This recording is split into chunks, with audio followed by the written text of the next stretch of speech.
खुदा की परिभाषा हुवल अव्वल हुवल आखिर हुवल जाहिर हुवल बातिन वहुवा वकुल्लै शैइन अलीम। हुवल अव्वल, he is the first, there is nothing before him. हुवल अव्वल, हुवल आखिर, उसके बाद कुछ नहीं होगा। वो परवरदिगार वो है जिसके आगे कुछ नहीं होगा, उसके आगे कुछ है नहीं। हुवल जाहिर, जितना दिखता है वो सब वही है। हुवल बातिन, जो हमें दिखता है वही थोड़ी है। चंद्रमा का पिछला हिस्सा नहीं दिखता तो क्या है नहीं? तो जो तुम्हें नहीं दिखता लेकिन है वो भी वही है। हुवल जाहिर हुवल बातिन वहुवा वकुल्लै शैइन अलीम, हर बातों को जानने वाला है वो। और क्या कहते हैं वेद, क्या कहते हैं? शिव सहस्त्र नाम में भगवान शंकर के 1000 नाम हैं। अनाद्यंतः व्यक्ता व्यक्तः बहुश्रुतः। अनाद्यंतः, जिसका आदि नहीं, जिसका अंत नहीं। अनाद्यंतः व्यक्ता व्यक्तः, जो व्यक्त है वो सारा वही, जो अव्यक्त है वो वही। बहुश्रुतः, सर्वज्ञ, सब कुछ जानने वाला, कॉन्शियसनेस का सोर्स है ना वो, इसलिए सब कुछ जानने वाला वही परमात्मा, वही परवरदिगार। और Bible, I am the alpha and the omega, I am the alpha and the omega, I am the first and the last. किससे लड़ रहे हो और क्यों लड़ रहे हैं? हम क्यों नहीं कोर में जाते और उन एक बातों को देखते जो एकदम एक तरीके से डिफाइन करता है उस परमात्मा को, और उसको छोड़ करके हम छिलकों पे लड़ाइयां लड़ रहे हैं। गूदे छोड़ करके हम छिलकों पे लड़ाइयां लड़ रहे हैं, जाने गंवा रहे हैं, दुकानें जलाते हैं, शहर फूंक देते हैं, और अपने इस देश की और आसपास के पड़ोसी देशों में भी तबाहियां कटी हुई हैं छिलकों की लड़ाई पे।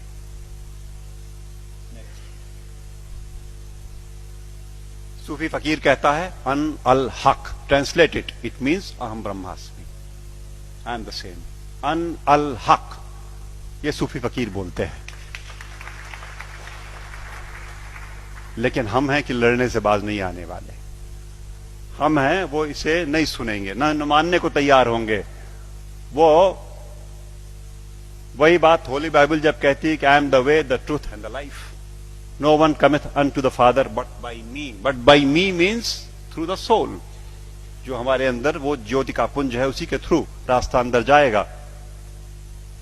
एक बात और, वेद कहते हैं न तस्य प्रतिमा अस्ति यस्य नाम महद्यशः, उसकी परवरदिगार की कोई मूर्ति नहीं बन सकती। वेद कहते हैं। निराकार ब्रह्म को जब परिभाषित करते हैं तो कहते हैं न तस्य प्रतिमा अस्ति यस्य नाम महद्यशः। गुरुजी बैठे हुए हैं, कुछ अगर खोट हो तो टोक देंगे। वो जो मूर्ति पूजन गलत नहीं है, अपने हिसाब से उन्होंने कहा वो इनिशियल स्टेजेस में आपके लिए ठीक है, करो आप, भाव आपने वहां प्रतिष्ठा की, आपको परिणाम देगा। लेकिन सच मायने में जो निराकार पर ब्रह्म है उसकी मूर्ति वूर्ति नहीं बननी। तो बातें फिर वही सारी की सारी, जहां एका है वो देखेंगे नहीं, जहां झगड़ा है वहां बैठे हुए हैं, वहां हथियार निकाल लिए हैं। नेक्स्ट, सच बात तो यह है कि आज की दिक्कत यह है कि ये अधर्म जो है ये धर्म के रूप में चला आया है। समस्या ये हो गई, जो नहीं करने लायक बातें हैं उन्हें हम मानते हैं कि ये धार्मिक है। सती प्रथा थी कभी इसी देश में ना, 6 साल की बच्ची का ब्याह कर दिया, उसे शादी पता नहीं, गुड़िया गुड्डी खेलती हुई, और वो बैठी और मिठाई खा करके बीवी बन गई, पत्नी हो गई। और बगल के गांव का लड़का 8 साल का किसी बीमारी में चला गया, अब ये सती हो गई। अब इसे चढ़ा दो किसी ढेर सारे लकड़ी के ढेर पे और लाठियों से पीट के और ढोल ढपाटे मचाते हुए सती कर दो। पागलपन।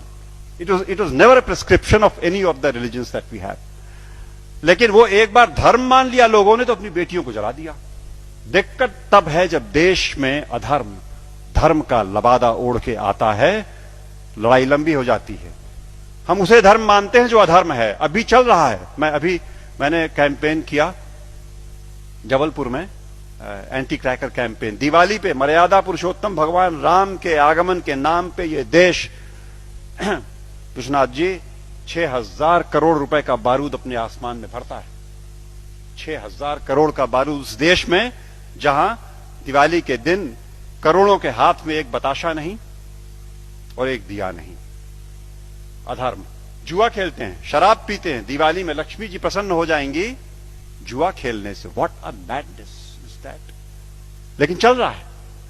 अधर्म जब धर्म का लबादा ओढ़ के घुसेगा समाज में तो नहीं निकलेगा आसानी से, और अगर वो निकलेगा आपके प्रयास से। आप जगे हुए लोग हैं, आपके प्रयास से जाएगा। राह चलतों के प्रयास में से वो बात नहीं आनी, वो समझ ही नहीं सकते। या आप सुन तो रहे हो, आप शायद समझ भी जरूर रहे होगे। इस देश का एक बड़ा हिस्सा इन बातों को न सुन पाएगा न समझेगा। धैर्य नहीं उसके पास, समझ भी नहीं उसके पास।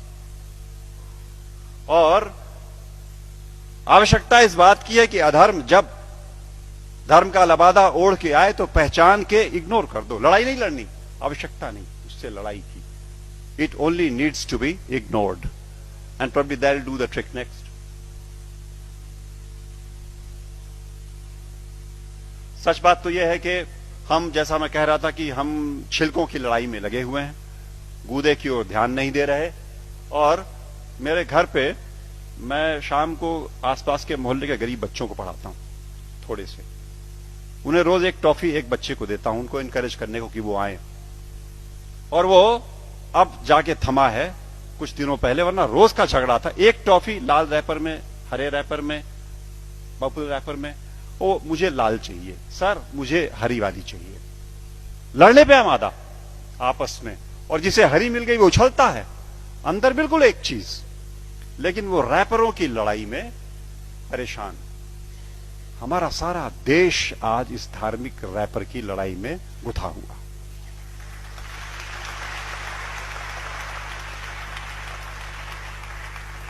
और यकीन मानो आपकी वो परवरदिगार ऊपर से देखता होगा तो बड़ा हंसता होगा।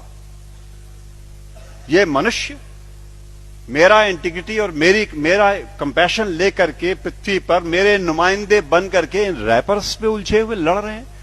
और ये मेरे घर की छत के बच्चे तो चलो खाली आवाज कशी करते हैं, यहां तो चाकू लगा देते पेट में, यहां तो जान मार देंगे, दुकानें जला देंगे, शहर लूट लेंगे।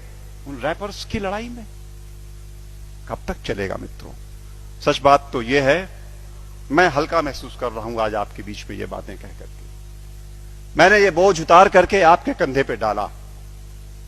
आज मैं अकेला था ये बात बोलने को। आज के बाद आप सबके ऊपर ये जिम्मेदारी है कि आप एक बार रुको, ठहरो, सोचो, जागरूक हो और जागरूक करो औरों को, वरना ये देश की तबाही ऐसे ही चलती रहेगी। नेक्स्ट।